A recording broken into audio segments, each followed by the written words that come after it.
Another coronavirus spike leads to more partial lockdowns across the U.S. Is a full nationwide lockdown the answer?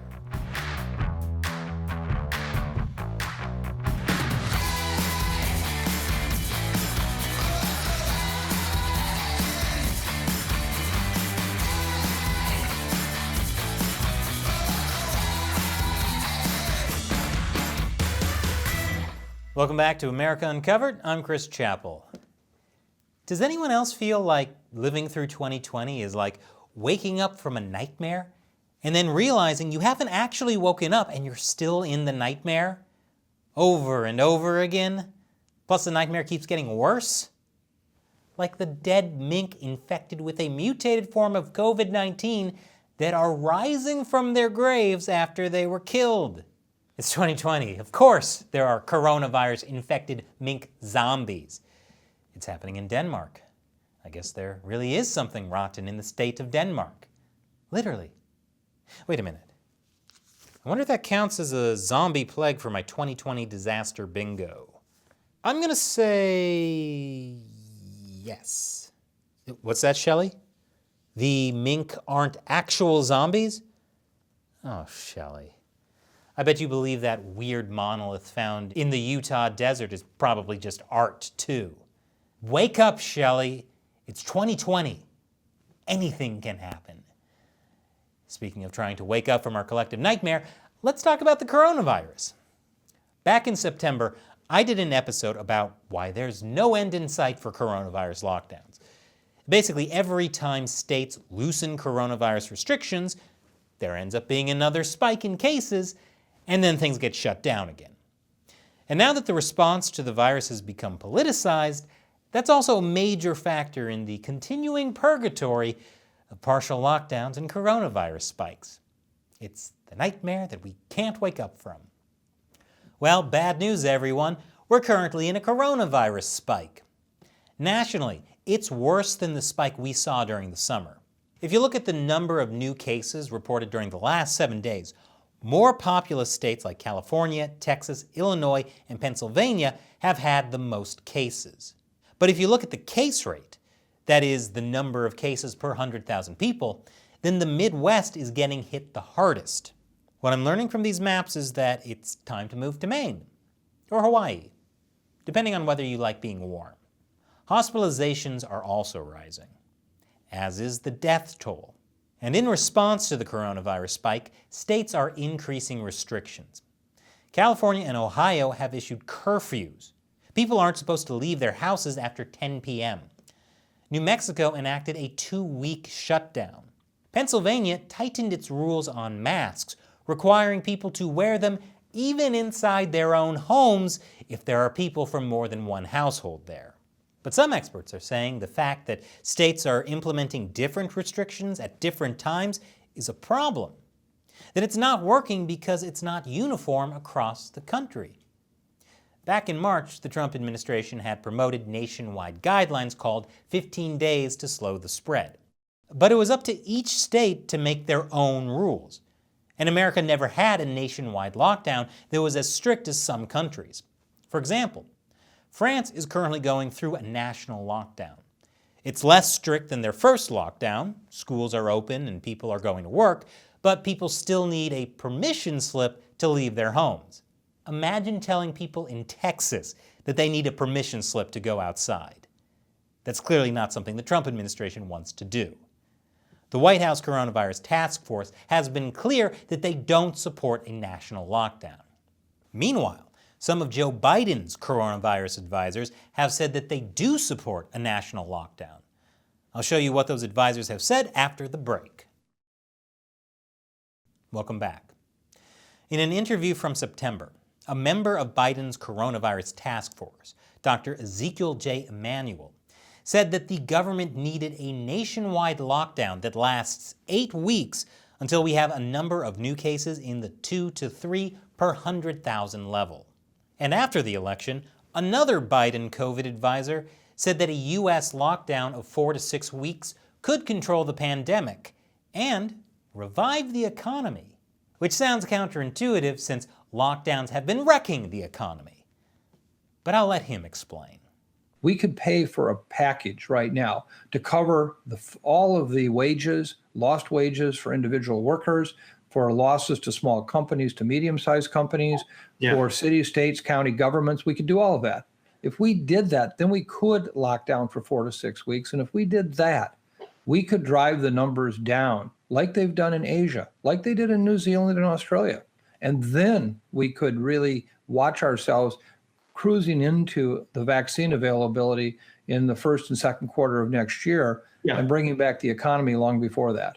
Okay, that sounds good, but there are a couple of pretty big challenges here. In an op-ed he co-wrote this summer, Dr. Osterholm emphasized that the U.S. lockdown would have to be uniformly strict to work.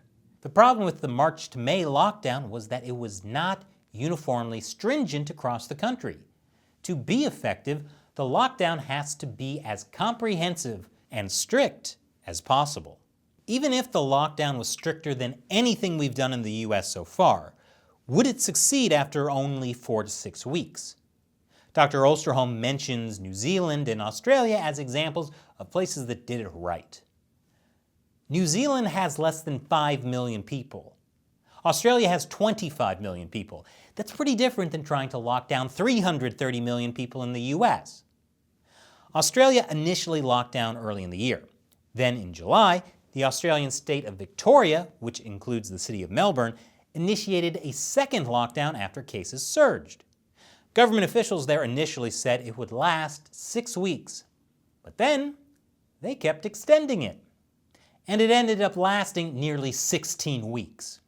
So the idea that the entire U.S. would be able to do it in 4 to 6 weeks seems optimistic. Dr. Osterholm also mentioned that to keep the economy going, the government would have to pay all of the lost wages for workers across the country, as well as small businesses and local governments. How is the government going to pay for all that? I'll show you his plan in a moment. Welcome back. If the government were to force a nationwide lockdown and then pay all of the lost wages and business income across the country, how is the government going to pay for that? Well, according to Biden advisor Dr. Osterholm, they would need to borrow all that money. Now, if you saw a recent episode about the ballooning national debt, you might be concerned about that. But the op-ed Dr. Osterholm co-wrote with Neil Kashkari, the president of the Federal Reserve Bank of Minneapolis, provides a solution to the debt issue, namely by using people's personal savings. Unlike in prior recessions, remarkably, the personal savings rate has soared to 20% from around 8% in January.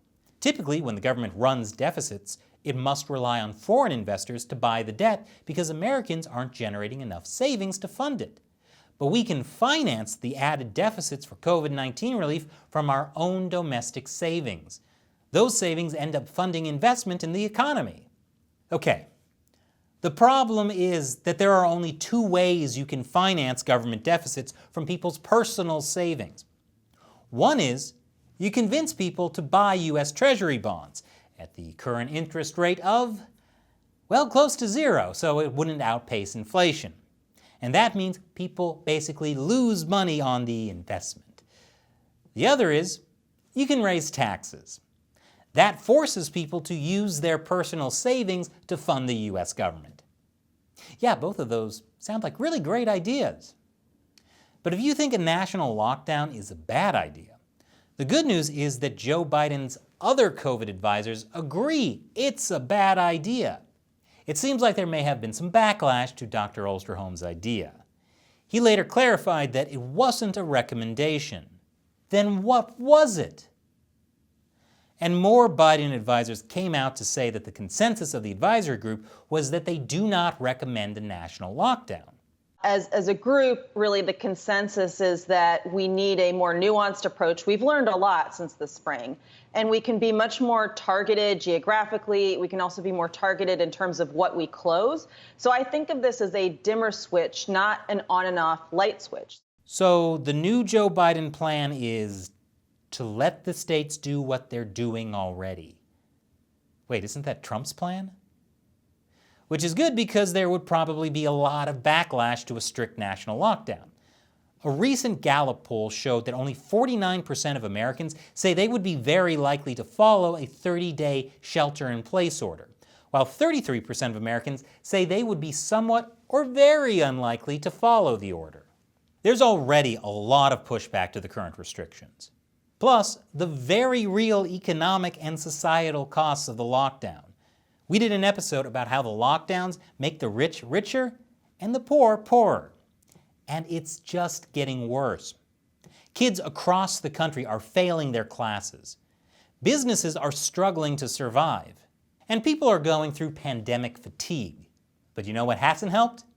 The hypocrisy of politicians who are implementing these restrictions. Like when California Governor Gavin Newsom was caught attending a dinner party at a fancy restaurant called the French Laundry, days before announcing a curfew. Or when Chicago Mayor Lori Lightfoot appeared at a Biden celebration right before announcing a Thanksgiving lockdown.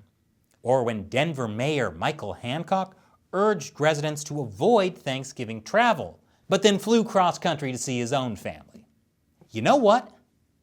This actually makes me feel better. Lockdowns may come and go, but politicians will always be giant hypocrites. At least some things are constant in our messed up coronavirus-filled 2020 nightmare. And there may be a light at the end of the lockdown tunnel. In the last few weeks, 3 different COVID-19 vaccines have been shown to be effective. And the first vaccines could be available as early as mid-December. Of course, coronavirus vaccines are a whole nother topic. Let me know in the comments below if you'd like me to do an episode on that. You know, someday, when we look back at 2020, we'll realize that the real coronavirus-infected mink zombies were the friends we made along the way. That sounded better in my head. So what do you think? Should there be a national lockdown? Tell me in the comments below. Once again, I'm Chris Chappell. Thanks for watching America Uncovered.